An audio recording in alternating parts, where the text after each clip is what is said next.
Issues ایسے ہیں کہ جس پر پورے پاکستان کی نظریں ہیں اور وہ جاننا چاہتے ہیں کہ عوامی نیشنل پارٹی کی پالیسی کیا ہے. اور شروع کرتے ہیں کیونکہ آپ نے سی پہ ایک پنجاب کی بات کی اور آپ نے اس مخصوص قیدی کی بات کی. تو آج کل پاکستان میں سابق ڈی جی آئی سائی جنرل فیض کے حوالے سے گفتگو ہو رہی ہے اور ساتھ میں یہ سوال بھی ہے کہ انہوں نے کور کمانڈر پشاور رہ کر کچھ کام ایسے کیے ہیں جن کے اوپر اب ان کو پکڑا گیا ہے یا ان کے اوپر پکڑ مضبوط کی جا رہی ہے. گو کہ کچھ ریئل اسٹیٹ کے بھی معاملات ہیں لیکن وردی میں رہ کر سیاسی معاملات میں میڈلنگ کرنا یا اپنی جو پوزیشن تھی اس سے ناجائز فائدہ اٹھانا، یہ کچھ چارجز ہیں ان کے اوپر. اسی کے ساتھ ہی میرا سوال بنتا ہے کہ لوگ کہتے ہیں کہ اگر پی ٹی آئی میں اتنا ہی زور تھا تو یہ صرف کے پی میں کیوں آئی، پنجاب میں اس کا اثر کیوں نہیں پڑا، سندھ میں اس کا اثر کیوں نہیں پڑا، بلوچستان میں اس کا اثر کیوں نہیں پڑا. اور چونکہ ان دنوں میں جنرل فیض صاحب ادھر ہی تھے، کہ آپ کو لگتا ہے کہ الیکشن سے قبل اس طرح کا کوئی سیٹ اپ ہوا تھا جس کی طرف آپ الیکشن کے فوراً بعد آپ نے اس کی نشاندہی بھی کی کہ آپ بایو میٹرک کرائیں اور ہمارے ساتھ دھاندلی ہوئی ہے، اس کا کچھ جڑاؤ ہے جنرل فیض کے ساتھ؟ یہ ایسے ہے کہ پہلے تو میرے خیال سے جنرل فیض کی بات بھی کر لیتے ہیں، لیکن اس سے پہلے میرے خیال سے پاکستان 1947 میں بنا الحمدللہ، اور یہ 2024 ہے، کافی عرصہ گزر گیا. یہ اگر کوئی مجھے کہے کہ جی جنرل فیض پہلے اور آخری D G I S I تھے جنہوں نے سیاسی معاملات میں مداخلت کی، تو کم از کم میں یہ ماننے کے لیے تیار نہیں ہوں. اگر سیاسی معاملات میں مداخلت کا جنرل فیض سے پوچھا جا رہا ہے اور بہت اچھا کہ پوچھا جا رہا ہے، تو اس سے پہلے جن لوگوں نے مداخلت کی ہے آیا ان کو اکاؤنٹیبل کریں گے یا نہیں کریں گے؟ نمبر 1. نمبر 2،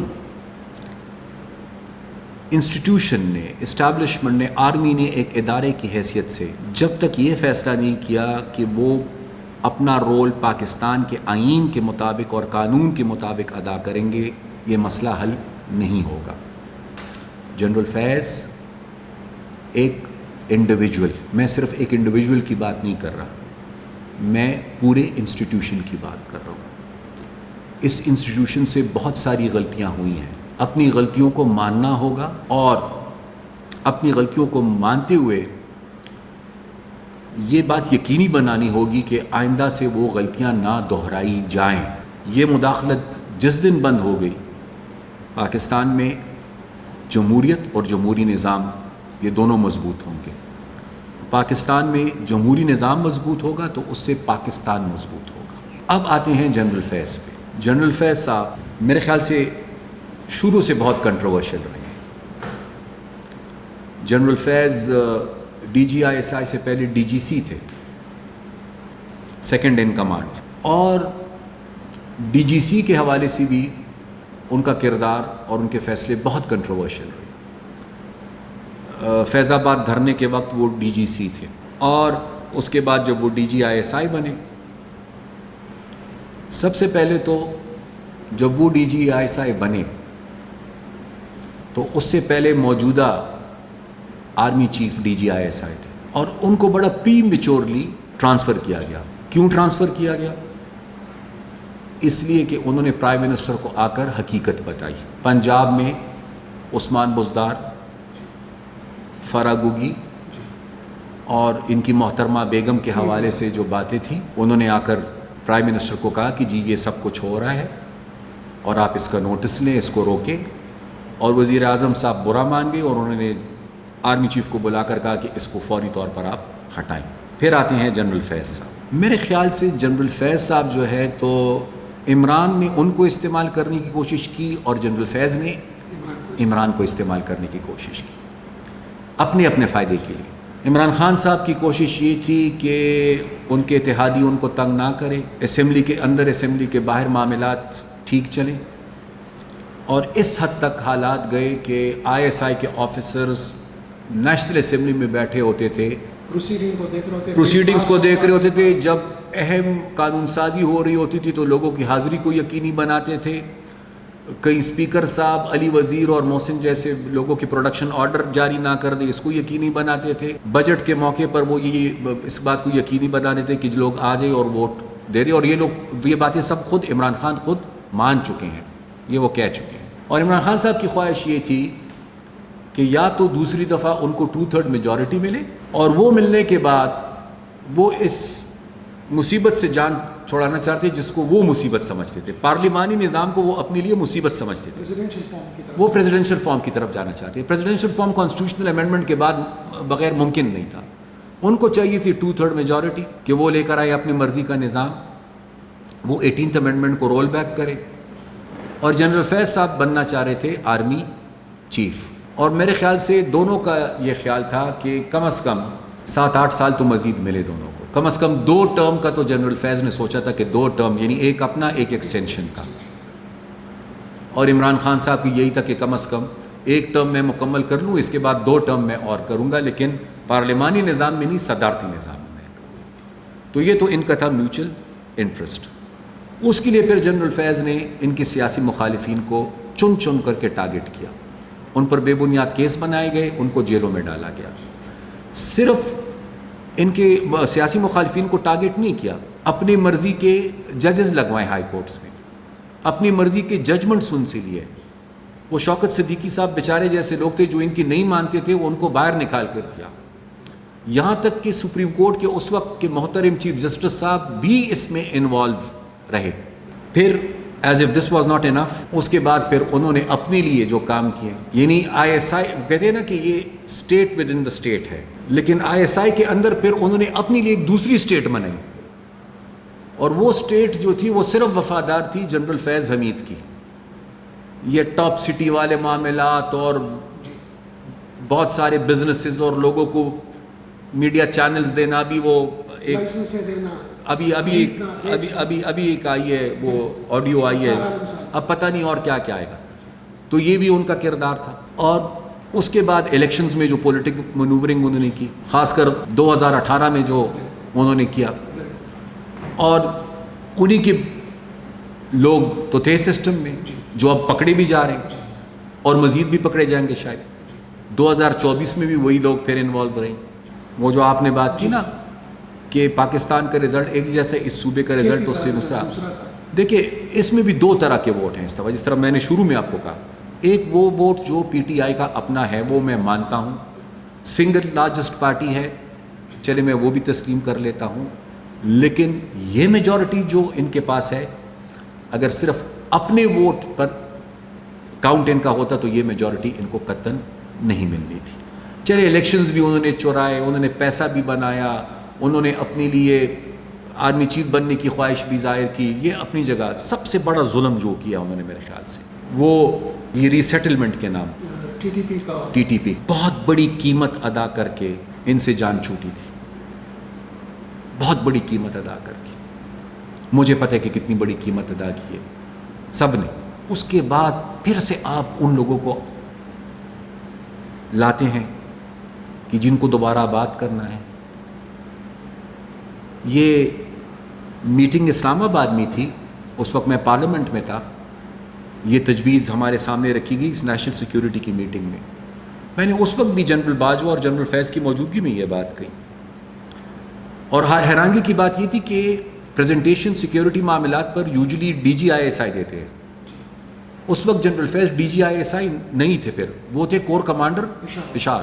لیکن پریزنٹیشن ساری جنرل فیض دے رہے تھے اور ہم سب کو جنرل فیض قائل کر رہے تھے کہ جی ریسیٹلمنٹ بہت ضروری ہے پاکستان کے لیے. تو میں نے جن کو آج کل یہ خوارج کہتے ہیں کہ وہ ادھر آ جائیں. بالکل. تو میں نے جنرل فیض سے سوال کیا جب میری باری ہے، میں نے کہا جنرل صاحب مجھے آپ یہ بتائیں کہ ان لوگوں کی منہ کو تو خون لگ چکا ہے، آپ کے پاس کیا گارنٹی ہے اور بیچ میں گارنٹرز کون ہیں کہ یہ لوگ واپس آ کر یہاں پر ایک پرامن زندگی گزاریں گے اور پاکستان کے قانون کو تسلیم کریں گے. دوسرا میں نے ان سے سوال کیا، میں نے کہا کہ جی آپ مجھے یہ بتائیں کہ فٹ سولجرز کے لیے تو آپ یہ راستہ ڈھونڈ رہے ہیں، وہ لوگ جو ہزاروں لوگوں کے قتل عام میں ملوث ہیں، آپ ان کو بھی واپس لا کر ریسیٹل کر رہے ہیں. اور تیسری بات میں نے یہ کہا کہ جی ہم پختونوں کے معاشرے کے اندر تو اگر آپ کے ساتھ کوئی دشمنی کرے، نقصان آپ کو پہنچائے چھوٹا یا بڑا تو آپ اس کو نہیں بھولتے جب تک صلح صفائی نہیں ہوتی. تو ہزاروں لاکھوں کی تعداد میں ایسے لوگ ہیں جو متاثر ہوئے ہیں ان لوگوں کی وجہ سے. تو ان کے ساتھ جب تک ریکنسیلیشن نہیں ہوتی, جرگے نہیں ہوتے, مفاہمت نہیں ہوتی, اور آپ ان لوگوں کو لے آئیں گے تو یہ تو آپ سول وار شروع کر دیں گے, یہاں پر خانی جنگی شروع ہو جائے گی. خیر اس وقت تو نے کہا کہ چلیے اس پہ پھر بات کریں گے اور پارلیمنٹ میں لے کر آئیں گے, لیکن وہ پھر پارلیمنٹ بھی نہیں لے کر آئے, اور جو وہ کرنا چاہ رہے تھے وہ انہوں نے کر دیا. یہ تو اللہ برا کرے ہمارے پختونوں کو, ان لوگوں کا جو اٹھ کھڑے ہوئے. بالکل سوات میں, اور سوات میں, وزیرستان میں, وہ پاسون کے نام سے, اولسی پاسون کے نام سے, اور انہوں نے شدید مخالفت کی. اس وجہ سے وہ پروسیس تھوڑا سا رک گیا, لیکن لوگ تو پھر بھی آ گئے. اب ان کے آنے کے بعد آپ دیکھیں کیا حالات ہیں. وہی 2004, 6, 7, 8, 9 والی ریپیٹ ہم نہیں دیکھ رہے. آئے روز آپ کے پولیس اسٹیشنز پر حملے ہو رہے ہیں. ہر دوسرے دن آپ کی بینک کی گاڑیاں, آپ کے ججز تک, وزیر اعلیٰ صاحب کے اپنے آبائی حلقے میں وہ سڑکوں پہ نہیں سفر کر سکتے. یہ حالات ہو گئے ہیں اب یہاں پر. تو میرے خیال سے اب تو یہ پتہ چلے گا, پتہ نہیں جنہوں نے ان کو گرفتار کیا ہے وہ کتنا کچھ قوم کو بتاتے ہیں, کتنا کچھ نہیں بتاتے, لیکن جب یہ ڈسکلوزرز ہوں گے تو ہمیں پتہ چلے گا کہ کن کن الزامات کے تحت ان کو گرفتار کیا گیا ہے اور کیا کارروائی ہوئی اور کیا کارروائی ہونے جا رہی ہے. ابھی تک تو صرف اتنا پتہ ہے کہ جو ان کو گرفتار کیا گیا ہے, اور وہ بھی ایک ریئل اسٹیٹ کے ایک ایشو کے اوپر. تو کیا یہ پشتونوں کا خون اتنا سستا ہوگا کہ ایک ریئل اسٹیٹ, کچھ پلاٹوں کی تقسیم اور اس میں گڑبڑ پر ایک ڈی جے عیسائی کو پکڑا جاتا ہے, اور یہ ہزاروں کی تعداد میں جو پشتون مر رہے ہیں. میں تو وہی مطالبہ کروں گا کہ مہربانی کریں, اب جو اس دنیا میں نہیں رہے وہ تو نہیں رہے. اب جنرل ضیاء الحق صاحب اور حمید گل صاحب اور وہ تو نہیں رہے اس دنیا میں, مشرف صاحب. لیکن جو یہ لوگ پرائی جنگ لے کر آئے ہیں اور غلطی پہ غلطی اور دوبارہ پرائی جنگ ہم یہاں پر لے کر آئے ہیں, ان لوگوں کو لے کر آئے ہیں ریسیٹلمنٹ کے نام پر, کم از کم ان سے تو پوچھیں نا. میرا تو مطالبہ یہ ہوگا کہ چلے آپ نے 3 الیکشن چرائے ہم سے, اس کا حساب کتاب چلے بعد میں کر لیں گے. آپ نے بقول ان الزامات کہ آپ نے کہیں سے پیسہ بنایا ہے, چلے اس کا حساب کتاب بھی بعد میں کر لیں گے. پہلے حساب کتاب کرے میرے لوگوں کی جو خون بہایا گیا اور جو میرے خون لوگوں کا ابھی بھی بہ رہا ہے, اس کا حساب کتاب تو کرے نا. جب تک یہ حساب کتاب آپ نہیں کریں گے, کل کو کوئی اور بندہ آ جائے گا, وہ کسی اور کے ساتھ معاہدہ کرے گا, کوئی اور لوگ یہاں پر آ کر ریسیٹلمنٹ ہو جائے گی, پھر لوگوں کا خون بہے گا یہاں پر. خان صاحب یہ فرمائیے گا کہ ایک بات ہو رہی تھی, اسفندیار خان نے بھی اس پہ بات کی تھی کہ ایک وقت ایسا آیا تھا کہ ٹی ٹی پی کے لوگوں نے آپ کو کہا تھا کہ آپ بیچ سے ہٹ جائیں, ہم نے پنجاب جا کے کارروائیاں کرنی ہیں اور پنجاب کو فتح کرنا ہے, جو غزوہ ہند کا کنسیپٹ ہے. کیا واقعی ایسا تھا؟ اور اب جب ایک دفعہ پھر یہ لہر آ رہی ہے, کیا آپ کو لگتا ہے یہ اٹک کراس کر کے پنجاب اور باقی ملک کو بھی اپنی لپیٹ میں لے لے گا؟ دیکھیے ایسا ہے کہ جب مولانا صوفی محمد کے ذریعے ایک معاہدہ ہم نے کیا, کیونکہ ہمارا معاہدہ اس وقت جو ہوا تھا وہ ڈائریکٹلی ٹی ٹی پی کے ساتھ نہیں تھا, ہمارا معاہدہ مولانا صوفی محمد کے ساتھ تھا. اور اس کے بعد صوفی محمد صاحب نے مینگورا کی گراسی گراؤنڈ میں کھڑے ہو کے ایک تقریر کی, اور اس تقریر سے پہلے اس معاہدے کی کافی ساری خلاف ورزیاں بھی ہو گئی تھی. تو میں نے ایک جرگہ بھیجا صوفی محمد صاحب کے پاس کہ مولانا صاحب یہ ہمارا معاہدہ ہے, یہ نکات ہے, ان نکات کی آپ کے لوگوں نے خلاف ورزی کی ہے, اس میں سے ایک نقطہ آپ ایسے مجھے بتا دیں کہ جس پہ میں نے خلاف ورزی کی ہو. تو اگر یہ سلسلہ جاری رہے گا تو پھر تو یہ معاہدہ قائم نہیں رہے گا, اور یہ معاہدہ اگر قائم نہیں رہے گا تو اس کے نتیجے میں ظاہری بات ہے کہ پھر جو ہوگا وہ تلخ ہوگا, لیکن اس کی ذمہ داری مجھ پر نہیں ہے گی, اس کی ذمہ داری آپ پر آئے گی. جب سارے راستے بند ہو جاتے ہیں اور کوئی راستہ نہیں رہتا تو پھر تو وہ ایک ہی راستہ باقی رہ جاتا ہے. تو مجھے پھر یہ پیغام بھجوایا گیا, اور اسفندیار خان صاحب کو یہ پیغام جو اسی جرگے کے ذریعے, کہ آپ لوگ کیوں پریشان ہوتے ہیں, آپ کے ساتھ ہم نے معاہدہ کیا ہے تو ہم آپ کو تو کچھ نہیں کہیں گے. آپ آرام سے بیٹھیں, اپنی حکومت کریں جس طرح آج کل پی ٹی آئی کر رہی ہے حکومت. تو آپ آرام سے اپنی حکومت کریں اور ہمیں اپنا کام کرنے دیں. آپ کو کوئی تکلیف نہیں ہوگی. بس ہمارا جو یہ بہترین نظام اس وقت سوات تک محدود ہے, تو اس نظام کو ہم پورے صوبے کے اندر, پختونخوا بھی تھا اس میں کہ پورے صوبے کے اندر, بلکہ مجھے یہ کہا گیا کہ حیدر خان یہ اچھا نہیں ہوگا کہ مردان اور ثوابی میں فوری طور پر لوگوں کو انصاف ملے.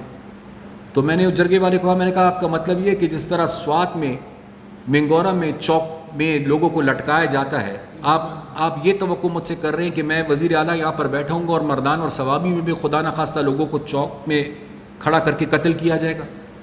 اور انہوں نے کہا کہ پھر ہم نے آگے جانا ہے, پنجاب جانا ہے. بلکہ جب وہ بنیر آئے تو آپ کو یاد ہوگا اسمبلی کے اندر بڑا شور مچا کہ جی یہ تو اب تربیرا تک پہنچا, اب اس کے بعد اسلام آباد ہے. اور ابھی بھی میں یہ کہتا چلوں کہ اگر کسی کا یہ خیال ہے کہ یہ صرف پختونخوا تک محدود رہے گا تو یہ بہت بڑی غلطی کریں گے. یہ پختونخوا تک محدود نہیں رہے گا. دوبارہ آپ ٹرینڈ دیکھیں, شروعات کہاں سے ہوئی؟ ٹرائبل ایریا سے, پھر آگے اب سیٹلڈ ایریا, پنجاب. ٹھیک ہے, یہ بڑھے گا اگر اس کو روکا نہیں گیا تو یہ بڑھے گا. تو یہ حکومت اور ریاست, یہ کرسی کا کھیل کھیلنے بعد میں بے شک, فی الحال ملک کا سوچے اور جو لوگ بے گناہ مارے جا رہے ہیں ان کا سوچے اور اس مصیبت کو روکے, ورنہ یہ بات بہت دور تک جائے گی. پھر بہت بہت شکریہ امیر حیدر خان ہوتی صاحب. جی ناظرین, آپ نے سابق وزیر اعلیٰ خیبر پختونخوا امیر حیدر ہوتی صاحب کی گفتگو سنی. اس کے ساتھ ہی ہمیں دیجیے گا اجازت. اللہ حافظ.